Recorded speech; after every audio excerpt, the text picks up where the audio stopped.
So if you're working on locally on your computer, then what you'll want to do is uncomment out both of these code cells and run this code cell. If you're working in Posit Cloud, then don't do this step. I've already done this for you, and all of the data is already located in the appropriate place.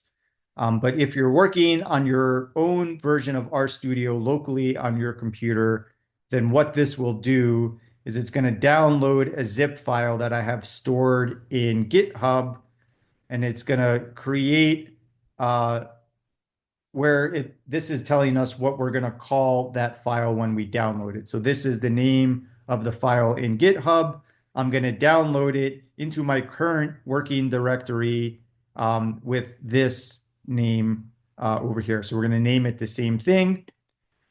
Then we're going to ask R to unzip the file on our computer. And then the only thing that we want to do is set the directory where this is unzipped. So what that would look like is this is going to create a folder in the data folder. So this dot just means start at the current directory, go into the data folder, and then set up a folder called this. And that's the folder over here. And then it's going to open up all of the files that were zipped in that zip file. But again, I've already done this step for you if you're working in Posit Cloud, so we don't need to run this code cell. So ultimately, all I needed was this shape file that I had to download onto my computer first. And based on how I downloaded it and where that file is stored, what the name of the directory is, I would enter the data set name, right here. So that data set name includes the name of the shape file that I want to import, as well as the file path to that directory. So here I said I'm currently in my project directory. That's my root directory. Go into the data menu or folder, then go into this CB folder, and then extract the shape file inside of there. And if you want to be safe, we can just put a dot and a backslash there or a forward slash there, since this means starting in the root directory, go into the data menu, the data folder.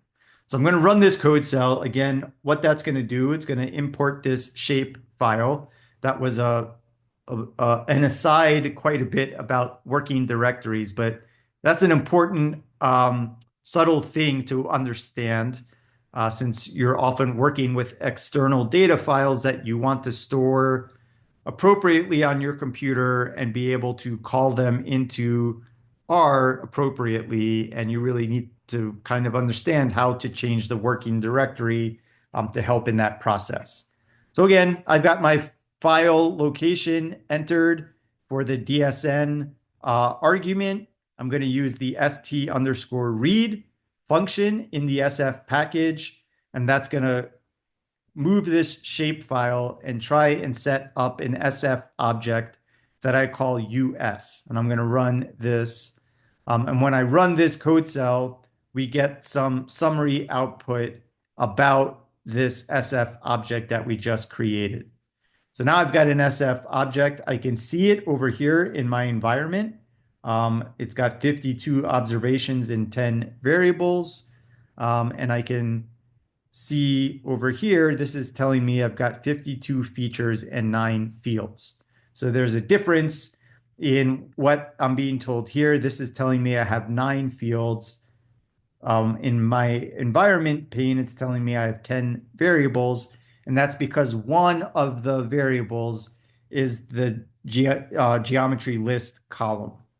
So this is not including that in the fields. But in any case, what I can see from this output is this is where the file was stored. It brought it in, it's as a shape file, and it has 52 rows. So that means those are the number of observations. I believe it has all 50 states. plus Puerto Rico, and DC would be my guess for the 52. It's got 9 attributes. So those are the data columns. Those are like our variables. And again, we're going to have one additional column, which is the geometric list column. We can see that the simple feature geometry is a multi-polygon. Each of the objects is a polygon itself, and altogether, this is a multi-polygon. The dimension is X, Y, I can see, so we're working with two-dimensional data. The bounding box is telling us the max and min X and Y values that we're using in our plot. So that's kind of like the viewing window that we're going to have. And it created that based on reading off the geometric list. And this is also telling us what coordinate reference system we're using. So this is NAD 83, in case you were curious about that. We can run the class function to tell us, well, what type of object is the SF object. And so here we can see that this is a data frame and an SF object. So there must be a column of geometric objects in this data frame. And then we can run the structure command or any other of the data frame commands that summarize a data frame to learn about the data a little bit more. So again, these SF objects are data frames. So any function that takes a data frame as an input is going to work nicely with SF objects. So the structure function is going to work nicely here. We can see we've got 52 observations, 10 variables, because now it's treating this geometry variable, this geometry column, as a variable as well. So we have 9 attributes and then 1 geometric list column. And so these are telling us various information about the state. So each observation here is a polygon that corresponds to a different state.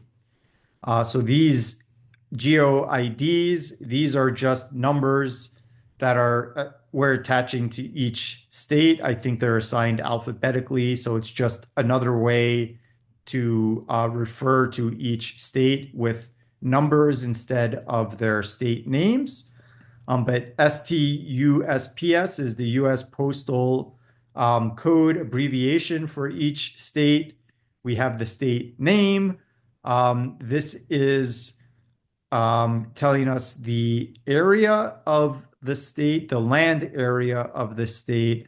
This is telling us the area of water that is in each state. So we've got different attributes for each state. So each observation is a state, and we have the kind of border of that state, which is defined as a polygon.